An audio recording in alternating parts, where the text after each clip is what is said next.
right, we are live for GGLeague Summer League. I'm here with my partner Cody. Hello. I'm Caesar. The two of us are from RMU. We're very happy to have them here. And a little bit about the two teams.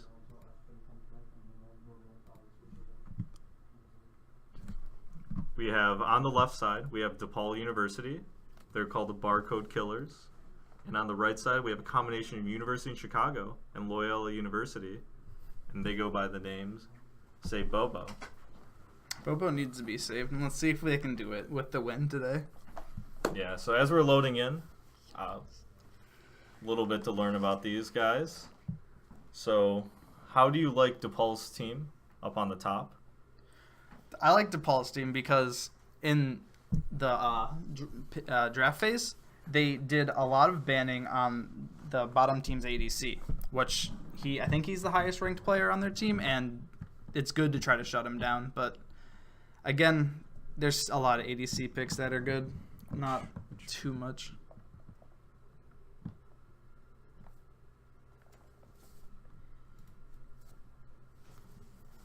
And then I just think the side with Lulu is just going to be able to play this game out better. I think they have a slightly stronger front line that can take more damage and can also just run at the enemy team and not really have to force an engage with an ult. Should be an interesting game, though, because if Varus and LeBlanc do get ahead, they can easily win this game.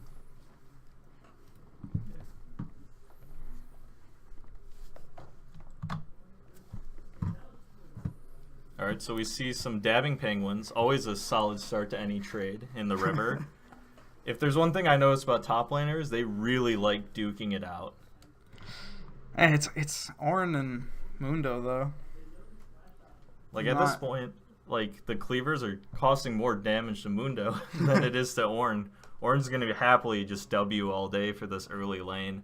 I'm curious to see how it plays out, though, because Mundo, with that Lulu behind him, can become a monster. Yeah, that Lulu ult's not going to be too good for the side of lethality Varus to try to poke through. Maybe, if he gets far enough ahead. Not to sell say Bobo's team short, though. They do have a very solid pick comp. I like the combination of this Ornn ult and the Varus ult with follow-up with Graves and LeBlanc for that high damage burst where they can get in and out fast. If they are able to get control of the early game, which it looks like LeBlanc's trying to do with that quick electrocute trade, they might very well snowball this game before we can see that Kai'Sa Lulu really take off. But Pantheon is here for the early gank. It looks like Holy Overtaker is going to get taken out with the first blood. Picked up the Kai'Sa too. That's going to be huge. That is a very nice early gank. And there's those top laners just trading it out just again and again. They just really cannot get enough of this. They just hit level 2, but they're both half health from those Wet autos. Noodle fights. Wet noodle fights are some of my favorite things about League of Legends. So in the bot lane, we see more trading from Kai'Sa. Graves is able to secure the scuttle, but Mundo is here trying to contest it. It might cost him his life, though. Yeah. Nah, he walks away. Yeah, Ornn with the backup, too. So if the Pantheon tried to jump in, which is what he looked like he was trying to do, that might have just been a double kill. So that's smart for the disengage right there. Looks like Soraka is just getting bullied, though, right now. Another quick trade onto her. They know that she's just going to... Yeah, yikes. That's going to hurt. Ow. Was that the passive proc? That was quite a burst of damage with the Lulu picks as well. Passive and auto attack. Oof. So Soraka not off to a good start, unfortunately. But, like we said, as long as Soraka stays up, gets that Ardent, just really starts buffing up Varus. Varus still has a lot of mileage in this lane. As long as the Soraka keeps up with the Lulu shielding, there's still a lot of outplay to be had. Yeah, it kind of sucks Pantheon coming level 2, but you kind of got to expect it with Pantheon. He's just one of those junglers. Yeah, no, Pantheon really needs to get those early flash stuns, because after his ult, like, sure, you can, like, pincer them a little bit, but you have to start making plays, like, off cooldown, or you're just going to start falling off. Pantheon jungle falls off a little bit faster than Pantheon top, but at this point... Walking too far forward. That is unfortunate. A trade back. Varus doing some work, though. Very nice. Oh, and Ornn almost goes down. No. Apparently the wet noodle fight almost turned lethal right there, as both of them to the brink. This is some high impact, as we expect from these intramural type games. I really love them almost more than competitive play sometimes because both teams are not afraid to be proactive even when it's not the best choice. And I have to respect it, just being able to continually trade. And we thought it was going bad for the Soraka, but those 2 kills back for Varus still goes a long way because Kai'Sa's sitting at 3-1, but Varus is right back in it with 2-0. Oh, we see Graves Pantheon is getting invading. ganked. Soraka there, try to dissuade the commitment. Goodbye her. And it And the looks Graves like has the back. Varus is going on hit attack speed and not lethality. That's, I mean, I guess it makes sense with Mundo, but Yeah, I've played plenty of Varus's games, and like I do prefer the on hit, even though like lethality is really strong right now. The on hit probably keeps pace with the Kai'Sa a little bit better, so that he doesn't feel like he gets outscaled, and if they're in a 1v1, he has more of a chance. that is fair. And also, Especially- like you said, for Mundo, Yeah. you're going to need that constant. Not only is he tanky, you're going to have to DPS him down, but then when he heals, you're going to have to do it again, and lethality is not. yeah, that wouldn't be too good for Yeah. him. Looks like LeBlanc's winning out, or was winning out in CS in the mid lane, which is a little weird. Maybe Yeah. just because it's early, she can poke him out. So impressive by the Graves. The Pantheon's kind of been invading, and he still is equal with CS. So the Pantheon wasn't able to bully him out and him lose anything they wouldn't have already have gotten. So that's good by them. Those W's are really chunking Soraka though. I always forget how low her Yeah. base health is. But here's a counter attack from the jungler. LeBlanc there too. This is a 4-man party bot lane against only the 3 of And they- DePaul's squad. They do pick out that Lulu because she had no flash. Probably So, should have watched out under for that 6 one. minutes, 6 kills. I like it. I One really kill a like minute. this. I feel like that the early chaos though really benefits Save Bobo's team, just because they're so pick oriented in scrimmages. So Kai'Sa's been getting early kills. That's great for her. The rest of the team might have to either just gank bot lane as the turret being a hero right here. Graves. Oh, Oh, that was like the brink of the damage right there. Doctog took out Tyzra. That was really close. The turret MVP though. Yes, turret MVP, best teammate. I feel like I don't know. He just that sucks. But So we see that Mundo sustain a little weak right now without a Visage or like a But he Warmogs has to really ult. kick in, but he's still a tanky boy already. We're going to see the Ornn get level 6 very soon. I'm curious if the jungler is going to help coordinate a dive, but now that Mundo has ult and has hit level 6, it's going to be a lot harder to dive. he did just use it though. He did just use it, so they do have a window. We see the Graves on the other side of the map, though, so it looks like he might be trying to stick bot lane as him and Pantheon start to converge on these It's a good two call bot by lanes. both junglers because bot lane's pretty important to a point because some ADCs just get useless if they get behind, but if you can get your Ooh. ADC ahead. One thing I didn't even notice, Kai'Sa's level 4, Varus is level 6. If Kai'Sa was 6 Oh. right there, because Varus He was got dead the double kill and all that CS. by himself because Soraka died twice. Yeah, And no, that wasn't even bad actually. yeah, no, it pays off even more than we originally thought. So this bot lane is definitely in it. Yeah, they're not behind at all actually. We see Varus gonna get that early Rage Blade, and we'll really see him put in some work, I think.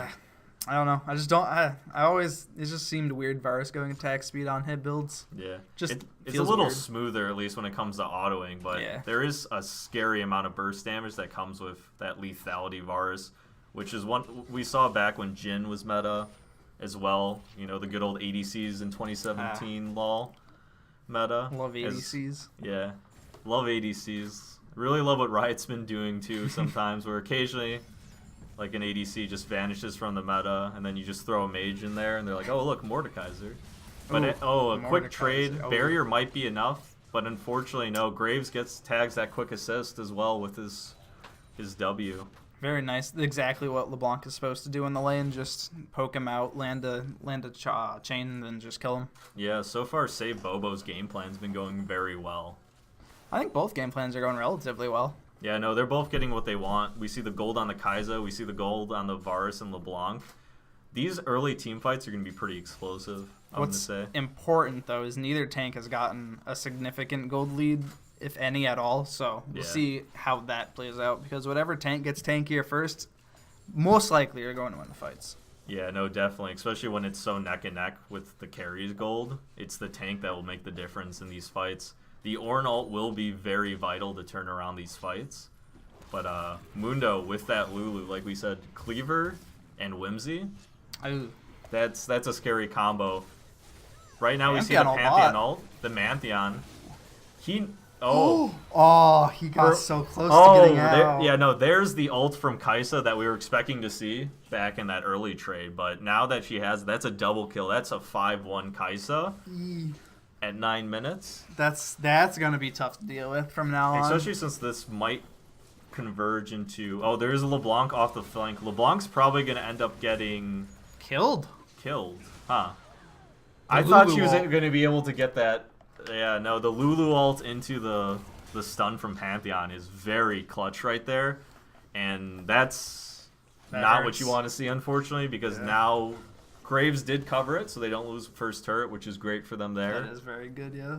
But I thought if Graves was on the other side of the map, that could have really been first turret gold, which is so vital right now in the game. I feel like I really do like the first turret changes they made. I think it was almost a season now. Yeah. I really like the changes, actually. It makes the game more Oh, interesting. poor Zeref. I feel like he keeps getting hit every time he tries to ward. Could that take out that pink ward? Ooh. Gotta protect your vision. Turret shot? No, they're going neck and neck. I just want an individual cam. I just want to watch the Ornn and the Dr. Mundo Look fight. how low they are. They're Like, both they're- under 100. Like, I know that if Mundo hits the cleaver and kills him, he's fine dying to the turret shot. Like, that man has no fear. He goes where he pleases. He really is cosplaying this character quite well. Very nice. Very, very nice. But the one thing that is good, Kai'Sa has all the gold. And if you can just kill her or prevent any more people dying to her, it isn't that far off of being Yeah, even. 7-4, very close game. Most of them haven't even hit their power strikes. We see the Varus get the Blade of the Rune King. Kai'Sa opts for Stormrazor. How do you feel about that? I don't know if I've seen that.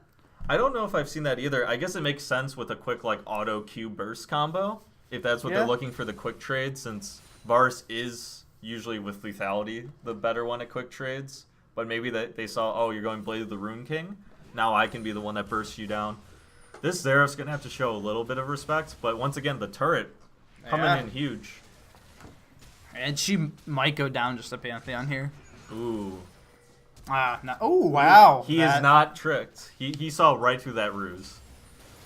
Not good enough, LeBlanc. Ooh, that Nice Zeref's flash. been on point with stuns, Yeah. though. I definitely have to say that. Even though, unfortunately, every time he's gone to ward, it's not turned out too well. He's had some clutch stuns that got him way more turret shots and just way more damage output than we expected out of it. Yeah, he's playing really well, actually. I don't know. I don't play mid lane too much, and just LeBlanc is just terrible champion to play against. I really don't like facing LeBlanc, especially when you have Graves like an early jungler where you know that you probably lose the 2v2.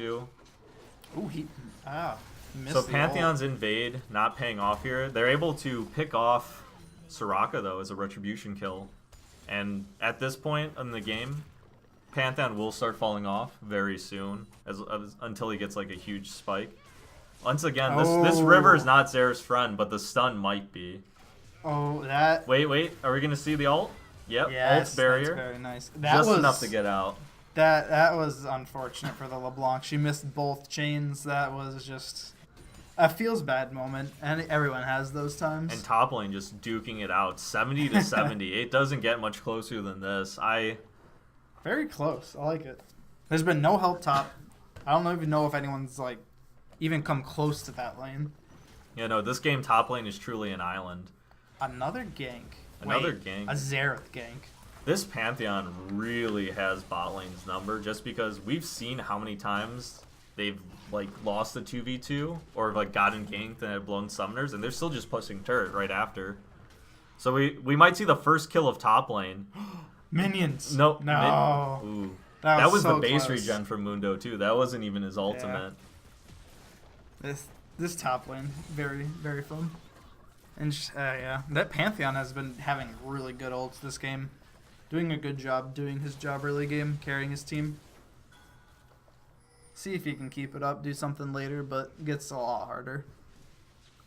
And Xerath is bot lane. I don't. If it works, switch the lanes up. And he gets the first turret. First turret gold, is it? To Xerath. Okay. Nice. We see 10-5, a 3K gold lead. The game's starting to open up a little bit, but right now, yeah, no, it's mainly on Kai'Sa. If you keep Kai'Sa down, which this comp has a pretty good chance between Varus ult or an ult. Kai'Sa's mobile, but only usually going in. Yes. And sometimes being a fed Kai'Sa, much like being a fed Vayne, it works against you. You see that pentakill, you see your names in lights, you see that invitation for CLG, where you get to be the next double lift, and you just flash tumble and just die to like Ornn ult sometime. Like it happens. You don't even need to flash, you got ult. So, very well played right now by Jacob. Yeah, he's actually doing an excellent job. 7-1. He's gonna have to show a little CS. restraint, make sure like his team's there to back him up when he ults. But if he does it, I would say he might be the MVP of this game. Honestly, at this point, I think he can go in if he has a Lulu behind him, just having him ult, and then he can run away. There is a lot of power in a Lulu ult, for sure. But And she's dueling the Graves. I like this. Apparently everyone's just dueling the Graves, though. Even Rift Herald tried to take a swing right there. Unfortunate for Graves. He does have a pretty good CS lead on Pantheon, kind of cancels out that kill advantage, and we know that Graves scales much better compared to Pantheon. This is true, but they do have to get to later in the game to scale. Whimsied a little too early. I thought he was gonna cancel that auto pretty well. So Kai'Sa's here. You have to. Oh, Kai'Sa's ignited. They all are gonna turn on her. And they do end up getting her. Pantheon's coming in though. We got the man drop, and that's quite a manly drop considering how low his health was. We gotta bring Dr. Mundo into this as he keeps running down the team. LeBlanc with a quick escape. I don't think Ornn has as much mobility, but he does have flash. Cleaver did clip him barely over that wall. He has the plant. Bomb plant. Very I think he makes it out as Graves will be able to cover his flank. LeBlanc moving out the mid lane. Would have been great to see Mundo cleaver the Krugs and having the Krugs kill him, but too hopeful. Oh, LeBlanc. Is he going to W back for that auto? Does he want it enough? Need that ward. You got to get that 30 gold. And actually, the team with Kai'Sa on it just has very good ward control over this game for the most part. But we'll see if they can keep that up, which will definitely help them with Pantheon, trying to ult behind the team, and Kai'Sa seeing if she can go in or not. Yeah, blue side here, the barcode killer is taking down a turret, trying to get an additional lead in this game. We've seen it like stagnate a little bit at 3K as these fights go back and forth. The Kai'Sa getting shut down was a huge part why the momentum shifted, I think. They just need another good fight like that where they catch them off guard. But I guess we do have to remember Graves did get caught out at the beginning of that. Maybe that was that master bait. But like, you never know. You know, like it's hard to say sometimes really how these fights are going to go. Honestly, sometimes you need to die for the win. Yeah, both of these teams are so eager. Like, they're so bloodthirsty. I love it. Yeah. Yeah. And they haven't gone for Rift Herald. There's more kills than there are minutes in the game. This is the kind of League of Legends I want. Why is no one at Rift Herald? It's an objective. Rift Herald isn't even facing the right direction. He doesn't want it. She feels abandoned. Shelly doesn't. Sad. Shelly's just turning her back to everyone. Shelly's a sad girl. Yeah. Team's ignoring her. Unfortunate. Definitely unfortunate.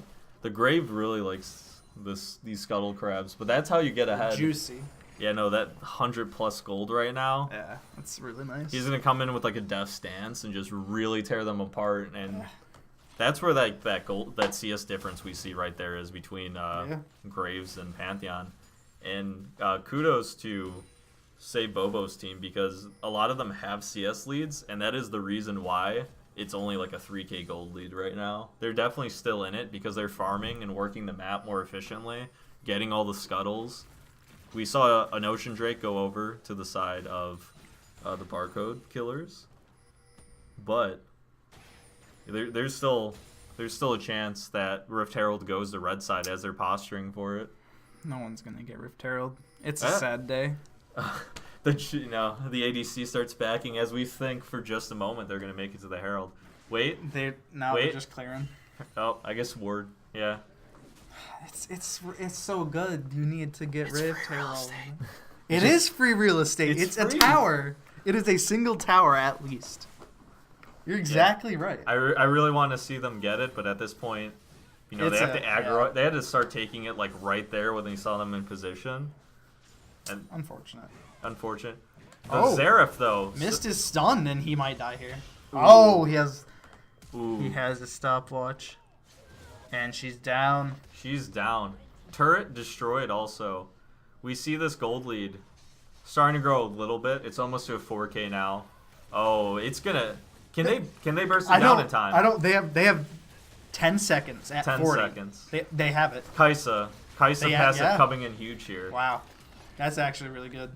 That's a really late one too. Yeah, no, the one advantage of taking Rift Herald late, the later you take it, the more likely you have like a solid team fight where you can clean up 2 towers afterwards. I want to see them get Baron and then push with Shelly. Yeah, no, if they get an early Baron, because Kaisa does so much on-hit damage with her passive, And she has Rageblade. Rageblade, Stormrazor, you also have to keep in mind the fact that Mundo's cleavers do a pretty good job They do. against Baron Nashor as well. That would be fun to watch. Just you can't stop that push. Yeah, 14-8 right now. Still a very fast-paced game, but as you noticed, Still close. early scrimmages kind of slowing down a bit. The game's getting like it is close. It's still at 3K. Later and later, that 3K gold won't mean as much. We Yeah. did say that red side had to play very aggressive early and help like mitigate Kaisa's lead. Unfortunately, Kaisa was the one to get a lot of the gold out of this bloodbath, but they get an Ocean Drake, and let's see if their team fight is up to par. And That's some good it looks like CC they might win lockdown. this just because Xerath's not there. But We they're- see all their Pantheon go down, we backlines see chunked Mundo out. go down. Varus is just chunking them down. But Varus Kaisa is comes doing a in. Great job. Kaisa, unfortunately, dies. Does but she gets the Varus? She did her job. she stops. That was going to be probably a wipe if the Kaisa didn't go in there aggressively and trade. That was a good team fight. Xerath needed to walk up before ulting, I think. Yeah, this is huge from red side, though. They really need to show the power that Ornn ult has and that Varus ult has, and they got the picks that they needed. They burned down the front line, and whenever you see the front line get like melted as they're running down, you know that you still have a very good chance to get back in these team fights. I also don't. If they think- can't protect the ADC, they don't have this. Yeah, I don't think they realized that Graves had his Grievous runes already. Yeah, no. Unfortunately, Ornn might get picked off right here. Redemption trying to keep him alive. I think he's fine. Soraka's there. Soraka is here. But Oh. Ooh. that heal when the spear was in midair. I like it. Very, very good right there. So Mundo won't really be able to lock down this LeBlanc, I think. But He's trying. yeah, no, he's tried. LeBlanc just waited until he got melee range. He's like, I'm not missing this chain. They use Shelly. Yeah, they're gonna use Shelly. Unfortunately, it looks like red side is ready to answer though. I think they won't get more than one turret, but that One turret will open up the map. Yeah, a lot because mid lane turret too. Yeah, no, mid lane turrets are vital. We have Mundo doing a split push bot, trying to get more mileage. They actually don't get it. It's at like 2 HP. Yeah, no, that's going to be unfortunate. I think someone probably will just Lulu shield themselves up and auto that though. Anyone so can walk up and just hit it twice. It'd be fine. Get we it in, see like, the next on-hit push. Varus building. We have Hurricane now, so he's really going to start shredding that front line as they run at him. He went, Yeah, Blade Hurricane. but he has a BF sword. I don't know what he's building. It could just be IE. Oh, turn into crit. Yeah, I could. Yeah. I could see that. Yeah, it's not really even on hit. It's just blade. Yeah, no, we It's also interesting. there's a couple of things we could see here with that BF sword. And once again, Graves picking up the scuttle, just always making sure he has like that CS lead on the enemy jungler. And like we said, it was 3K for a while. Now it's actually closer to 2K. 2K. Yeah. Oh, Pantheon Ooh. died? Pantheon wasn't ready for that burst. Lulu wasn't ready for that burst because I didn't see a shield or an ult come out there. She does have ult still, so I don't think she knew. All right, I think Mundo is going to be able to run out of this if he commits. Mundo though, goes in. Yeah, no. Mundo goes where he pleases, and right now what he pleases to do is trade autos with Graves melee. Very nice. Wait, what is he doing? He's getting that CS. Look, plus 21, plus 21. Oh, You got he to was farm. clearing mid wave for the Yeah. CS and trying to stop the tower push, but they still got it. We see that Baron. Baron would be huge here. Ooh, yeah. How much- Baron's how you throw or how you win this Xerath game. is pretty good wave clear, but with Yeah, the Baron decent. buff, it's going to be hard to burn it down. Kaisa Yep. hasn't opted for the Hurricane quite yet, so her wave clear is going to be a lot slower than the red team. I think they'd be fine into Baron minions. I'm not Yeah. too sure, though. We can 'cause see the Mundo can Varus just attack tank speed it. really ramping up there already. And yeah, no, Yeah. Kaisa just picks up this early turret. Even Yep. doesn't even take the Lulu shield, just as it's fine. I got this. Yeah, figured that would happen. Let's see. I think they have time to go bot and try to get that turret. Cause they know they all just backed, or I think they at least saw it. Yeah, nah, no, they're just definitely. backing. Unfortunate. Yeah, Probably no, had they're, time. They're going to Not too opt sure. for the reset. Just play it safe. Yeah, you don't Pantheon wanna- steps over the ward. Good deep ward by red side, just to get an idea where the jungler is. They know he's going to be clearing his red side now, and that they can make a play towards top maybe. And As Varus Graves' is red bot. buff comes up. Yeah, no, Varus going for that CS, but it looks like they're all starting to go towards Baron. The question is, are they setting up Vision, or do they want to fight again? Because they must feel pretty confident with how the last few fights have been playing out for them. Especially since they were down and by quite a few kills and gold, and now both of those are kind of catching up. They're actually almost even in towers now. They're just one behind. If they get that, it's like 1.5K difference in gold. So Yes. they're definitely in this game. They just They're clearing Vision, need to unfortunately. get some picks. Yeah, Orin's Oh. going to lose Relic Shield, but he doesn't care. He's probably just going to go in at this point. Let's Yeah, we see the Horde come out. There Oh. comes Pantheon. But he gets bursted. That's disgusting. Yeah, no, that is disgusting. Yeah. Orin's going to be able to get out there. Soraka Oh, might, Kaisa ults in. Kaisa Yeah, ults team in, is dead. but Lulu's going to... Lulu Oh, flashes Lulu out. gets Oh, out, dies. but the No. ult kills it. And Kaisa just cleaning up fights. Kaisa might get a Quadra here. All right, goes for the Scuttle. That's 100 gold. That's you almost... don't have that guaranteed kill. Think about it. So right now, it doesn't seem like they're going to really opt for Baron. They don't have anyone to tank it. No tank. LeBlanc is able to kill enough of the members to dissuade that, so it's very good by the rest of the backline once that Varus got picked out to do their best to trade down and just make sure that they won't be able to take anything big. Pantheon's going to come out of Fountain. I doubt he's going to look for an ult play right now. They're just in the midst of resetting as Varus picks up some top lane gold on red side. Yeah, the LeBlanc definitely saved that team fight by bursting down Pantheon. I wasn't expecting that at all. Yeah, no, that was a very well done flank. The Varus looked like he was just posturing to get an ult. Yeah. Just gets blown up. He's like, ah. It's unfortunate for him. Maybe he might want to get QSS this game. Yeah, no, QSS might He be did good go here IE. because of all the guaranteed stuns that you have. So the Xerath's been hitting stuns very often. The Mundo slow, it's not going to help you too much. It can But- in certain scenarios. Yeah, but like the Xerath stun is a death sentence a lot of the Yeah. times here with the Pantheon jump as well. do not want to get caught by that. And actually, Lulu went Mikhail's first. That's good. Smart thinking. Yeah, no, just because if Kaisa gets locked down, she can't ult and give herself that sustain that she needs. Just being able to make sure that there's no margin for error for this Kaisa is very important. Oh, and The LeBlanc goes in a little early, tries to burn some cooldowns. It looks like it works, though. As they're able to take Mundo and Lulu.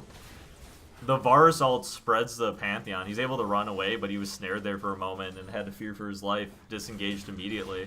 As red side's pick potential is just showing its power right here. Graves almost dying to that, but a good combination of dodging and Soraka healing makes sure that he doesn't drop from getting hit more than once. He did flash. I don't think he needed to, but he lived, so they can get Baron. Yeah, Worth no. it in the end. So Some of these teams definitely, I'm sure they're still very new in terms of comms. They're not always, like, sometimes both players don't know what they're going to do. oh wait, Pantheon's ulting into that Pantheon's Baron going to do pit. the man drop. I guess Soraka Ooh. does They tried. make it just barely, actually. He tried to go for it. He realized that he was much too early. He's like, maybe I can get a 1-for-1 here. Unfortunately, that's not the case. Soraka backs a little bit early. I guess she doesn't want her enhanced recall, but that's all Don't good. need it. You don't need it. Only cool kids use regular full recall times. This Soraka's actually doing pretty well for herself after that Kind You of know, bad early laning on, phase. we saw the 3 early kills, and we were worried that they might have experienced more trouble in the bot lane. But that double kill for Varus, that level 6 early, they won a couple fights that we thought maybe they wouldn't be able to if they were equal level. And now that Kai'Sa's caught up in XP, Varus is still kept up in CS. So that's definitely a good win from that bot lane early on. Hey, this game's going to be a Kai'Sa 1v9. Let's see if he can pull it off, because Yeah. especially with Mikhail's, I think he could possibly do it. Yeah, I think the secret to save Bobo, CS success, is that every additional gold they get off the opponents for CS lead, they're going to donate to a charity, I think, to save her. So Oh. they might have that extra incentive. Oh, wow. LeBlanc just blows Pantheon up. Yeah, no, that LeBlanc does a little more damage than they're expecting each time. Pantheon getting blown up, I believe, twice in a row now from that. Yeah.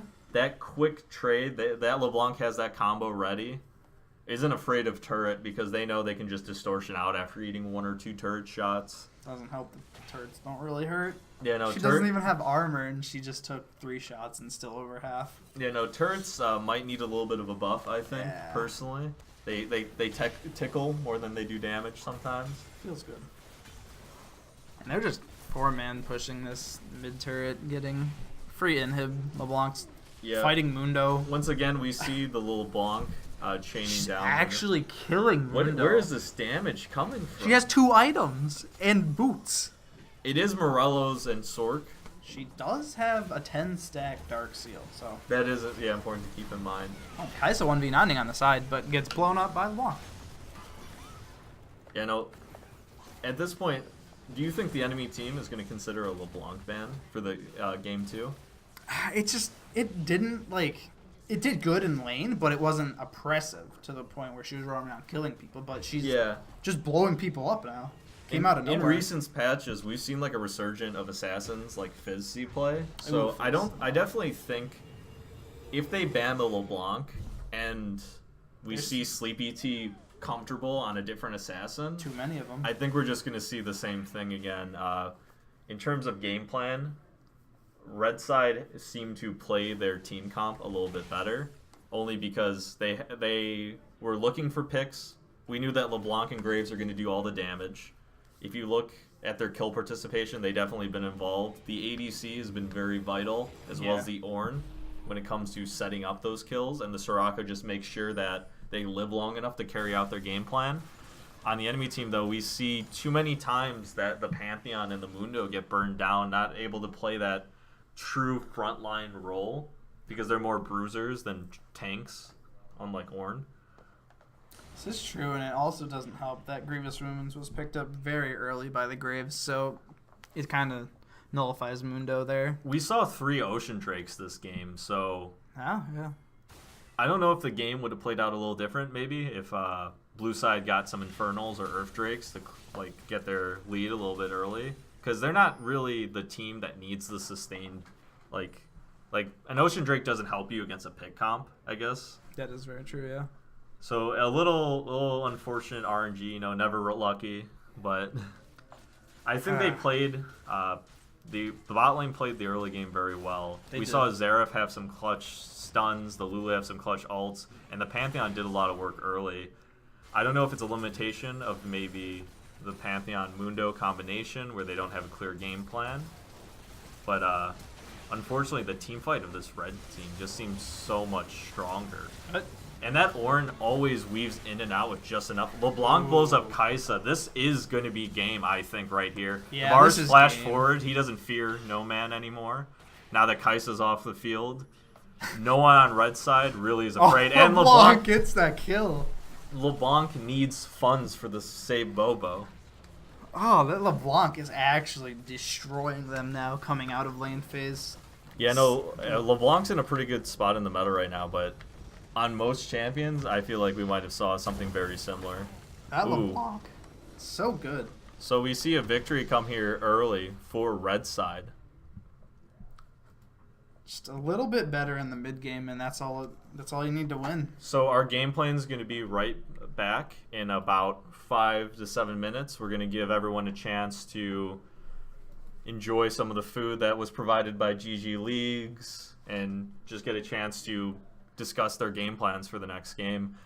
What do you think DePaul's roster needs to do different in Game 2 to prevent like what happened towards the mid-game?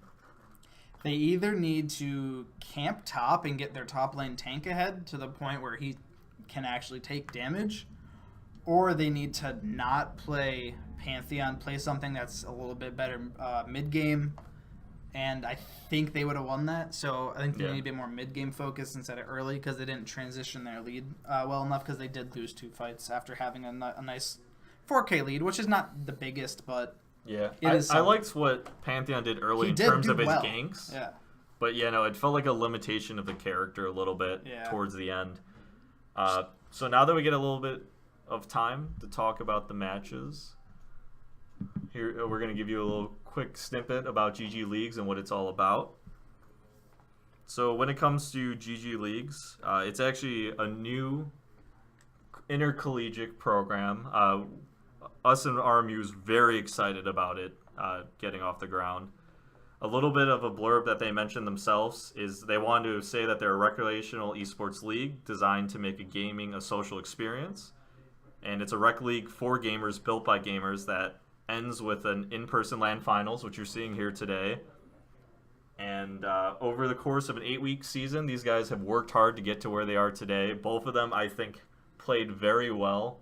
There's definitely, I felt for a very long time that game was going back and forth. I think we're going to see a Game 3. I definitely hope so. Game 3 is always great. But even if it's a Game 2, if it's as neck to neck as it was here, I still think both teams can come out pretty satisfied. Yeah, it's that one small mistake you make in the mid game that determines games a lot. So, I mean, just making sure you don't do that. Yeah, no, you guys will be able to see the first ever collegiate Chicago area champion very soon. Will it be DePaul, or will it be the hybrid team of University of Chicago and Loyola?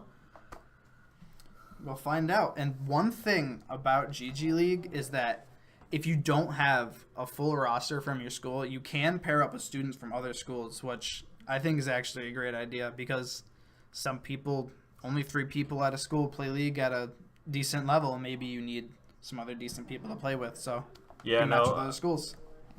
Michael and Eric have done a great job reaching out to programs, trying to get everyone involved. And in the future, they're hoping to hold multiple leagues of different skill levels, so that every team feels like they're participating in just a bracket that is winnable for them.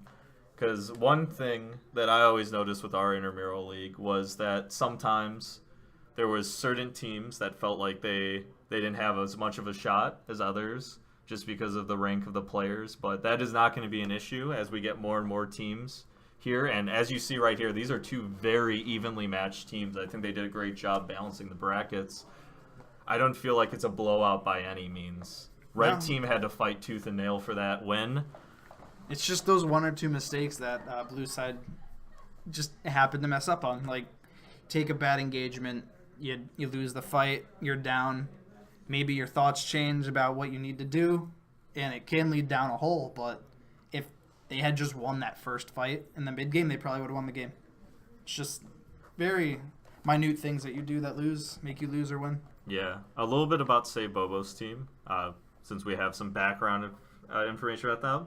They started from the bottom with a 1-4 record in the regular season, but now they've made it all the way to here, and they've turned it up to the playoffs by far with a 45-minute slugfest against Team Ace in the first round before advancing past Little Wang in the semifinals. They're hoping their story ends even happier as their beloved Bobo and with a championship.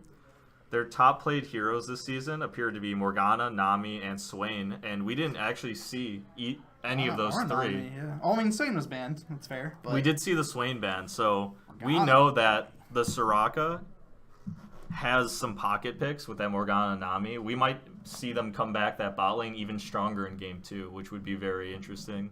Yeah, if that bot lane won that early game or went even, the game would have been, I don't think, anywhere near as close. But then Pantheon would have done nothing, so that it's all dependent on how the early game goes and if you can transition to a good mid game. Yeah, and for Team Barcode. They originally were known as they just had a period for their name, so the team that they fought thought it was like a bye week because they didn't see a name.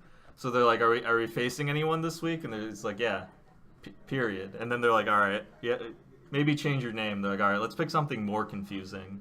And I really appreciate that because now I'm going to have to say L and then just assume if it's an I or an L and just take my best guess at it. But they've been on a tear. They went 0-1 first game, but they've won consistently, like undefeated for the rest of the season. And just obviously they made it to the finals, so they tore through playoffs as well. Solid. And they saw a lot of Alsar, Syndra, and Lucian during that. We didn't see any of those 3 picks. Syndra. I would have loved to see. We were talking about how their backline kind of had, or their front line kind of had an issue being like that front line to protect them. The Lulu did do a fantastic job, but maybe an Alistar is what they need. Maybe like they need that the support playmaker that can get in and out for them if their top and jungle will not be able to provide that consistent CC and beefiness that is required. Because Alistar is quite beefy, tankier than most top lanes most of the time. I've only stuff like Sion I really see get like become harder to kill. Full AD Sion though. Oh. I want to see that. Unfortunately, I don't know if we're going to see a full AD Sion, but I'm also surprised there was no like attention around Kindred. She's like actually disgustingly broken even after the slight nerf she got. Yeah, no, one thing to keep in mind with these intramural leagues, some of them don't have the same pools as the pro champions. A lot of them are playing their favorites in addition to what's good right now. I think both teams found a good mix of what they're proficient in and what's good in the meta. We saw Red Side be very pick heavy, very oriented on having a strong mid-jungle duo and then having a bot lane that can set up plays but not have to get ahead and have that gold. And on the blue side, we saw the same thing. We saw some power picks like Mundo. Unfortunately, the Pantheon definitely. It was good, but like it's hard to the transition. The pathing was there. Yeah. And I know. A lot of times when I'm playing off role, I play Vibe because I like focusing on the pathing. Sometimes you want to turn your brain off for the actual like engage. And I definitely understand the appeal of it, but sometimes it falls a little flat.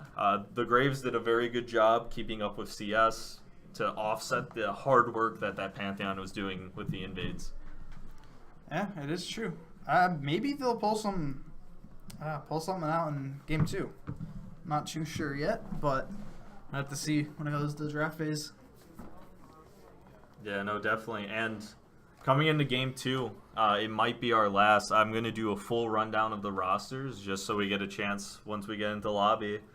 Because these guys definitely deserve the recognition for the hard work they've been putting in. Yeah. And I know GGLeagues is very grateful, and we are grateful here at RMU as well for being able to host this event. Because if it's not for players like you guys reaching out and showing an interest in the community, this wouldn't be possible. It would not be, and we need something like this to have some fun in the lower elo than what most people are. Gold, plat, diamond, bronze, silver, doesn't matter. It's all in good fun. Are you considering signing up for next year, do you think? I mean, this upcoming split? If not need to, but if I can, I actually don't know when it starts, so. Yeah, no, it seems like it's going to be starting in early October. Yeah, then I can sign up. Yeah. If you go... I don't know. It should be fun. Yeah, we have it right on the screen, GGLeagues.com. We'd love to hear more input. Right now we have Dota and League of Legends leagues, but in addition, they're looking to do PUBG and in addition and Overwatch if there's demand for it. And I know RMU has an Overwatch program. I know plenty of people who are eager to get some Overwatch invitationals here in Chicago.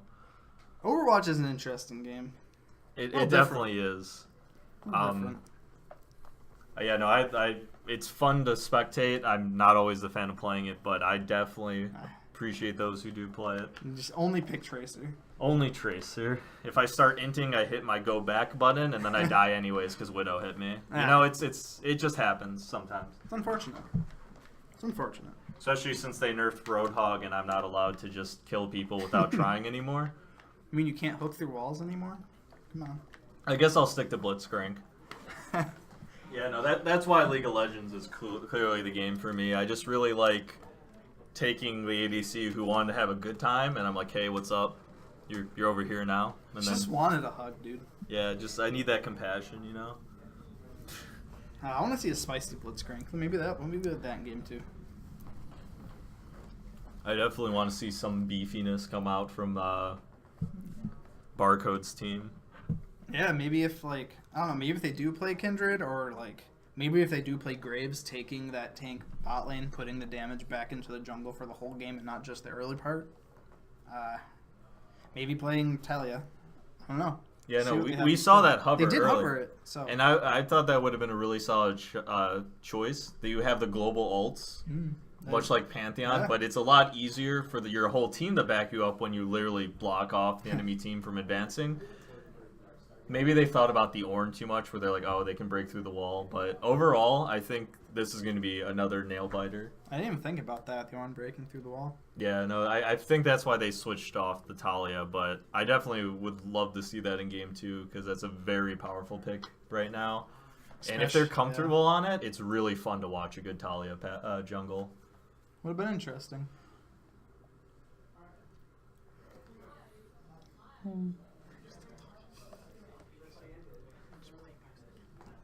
So we're going to go on a quick break, and lobby will start soon, and we'll be able to give you an introduction of some of these players.